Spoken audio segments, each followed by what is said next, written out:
Hello and welcome to our Freebie Friday video. It's Shade here. We've been asked to talk a little bit more about the IRS liens. They're actually called the federal tax liens as well. The IRS liens are really against the individual or against a business that the individual owned. And usually they're due to non-filing of the tax returns or due to non-payment of the tax that was due to the government. And when that happens, in the first instance, if somebody doesn't file their taxes, after a few years, IRS would actually file the taxes for the individual or the business with a guesstimate of what they think is the tax that will be owed. When IRS does that, IRS does not give the individual or the business all the deductions that are available or all the credit that they could get, the tax credit. So the assessment always seems to be higher.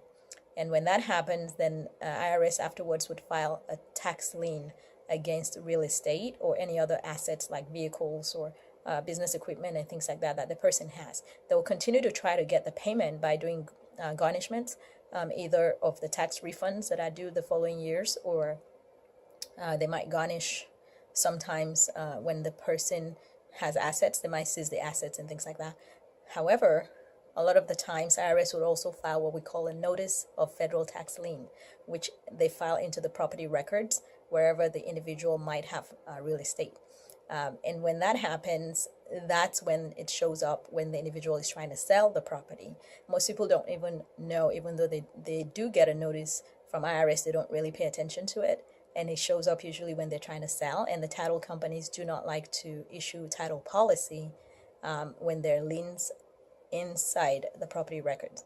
And even though the lien is against the individual or the business that they owned in the past, it tends to encumber the property. It still tends to cloud the title, and that's why title companies don't like to give a title insurance policy to defend against title if there are liens out there. They always ask the seller to take care of it first. So how do you go about taking care of those IRS liens?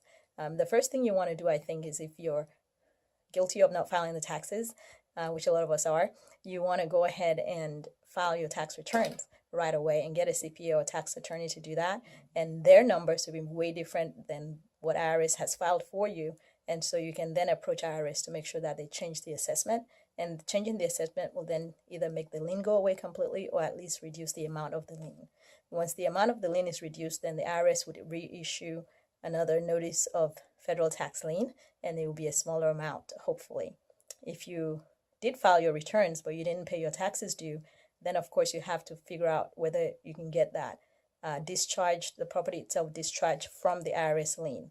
The condition under which you can get the particular property discharged is if there's no equity in the property or if you're underwater. So basically, you're not going to make any money from selling it. So IRS will probably agree to discharge the lien based on that if you can show them proof of that. The other way you can do it is to make IRS an offer in compromise. An offer in compromise could be for less than the amount owed. It could also be that you want to get on an installment payment plan, and they have different code sections under the federal tax code that will tell you whether you're eligible to do that and how you can go about doing that. So talk to a tax lawyer or CPA and they can help you. If you want to do the installment payment plans on your own, you can also try that, but make sure to go on IRS website and you'll have more information there. The tax liens will be good for 10 years usually, and they do show up on your credit report, so they affect you in different ways. And filing bankruptcy doesn't help because they survive bankruptcy as well. So those are our tips for you on the federal tax liens, and that's our overview. And sometimes IRS will agree to subordinate its lien whenever you're doing a refinance. They would allow you to go through with the refinance if they think that they might still get paid at the very end if you have enough equity in that home. So try to get them to subordinate if you're only doing a refinance, but if you're selling, most likely they want to get paid through that sale. If you're going to make a profit that's less than the amount of the lien, sometimes they will write off the remaining. So just look into all those options, and if you have questions, contact a CPA or a tax lawyer and they'll be able to help you more. And that's our quick overview for you for today. Hope you're having a wonderful weekend, and I'll talk to you next time. Happy Friday.